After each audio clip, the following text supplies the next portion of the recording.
Last week we talked about what brings communities together. We talked about symbols, and there's other things that can be symbols of the country as well.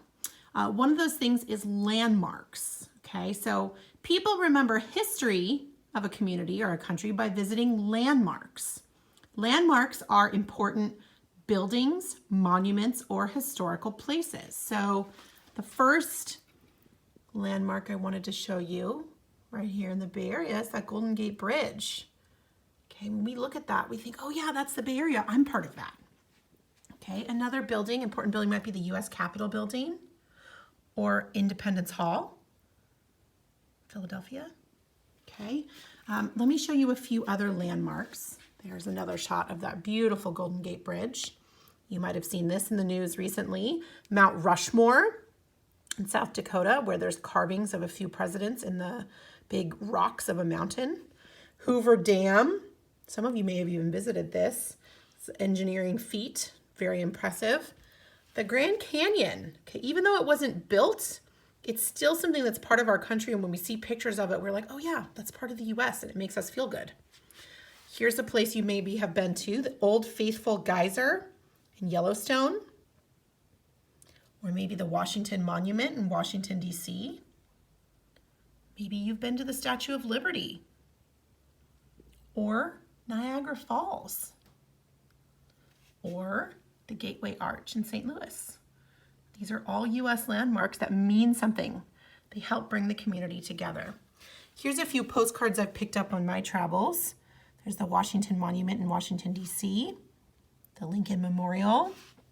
There's another shot of that Capitol building, and of course, the White House.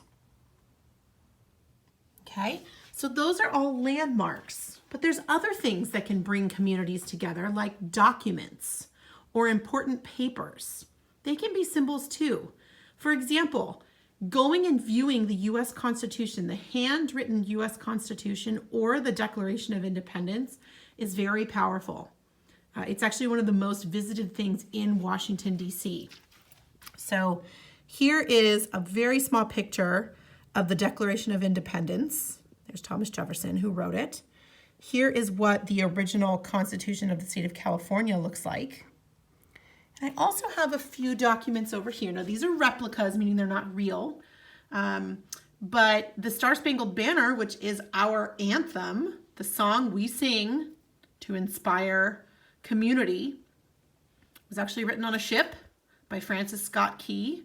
And you can see, just look at this handwriting. Something tells me he would not have gotten a very good grade in his classes if he turned in stuff like this, but he wrote the lyrics. Here is a copy, this is not the original, a copy of Abraham Lincoln's Gettysburg Address, which he spoke about at Gettysburg during the Civil War. It's quite a famous speech.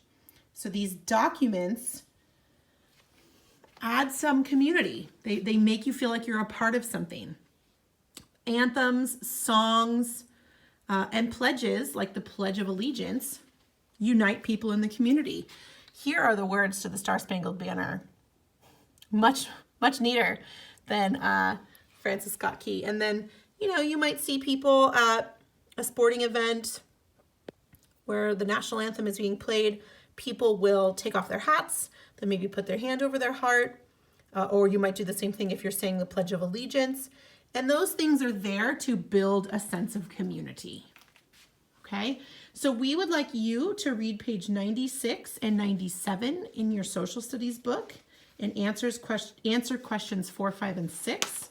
And then take a look at page 98, which has the seals of the U.S. and the California. It's a different symbol, and answer questions 1 and 2.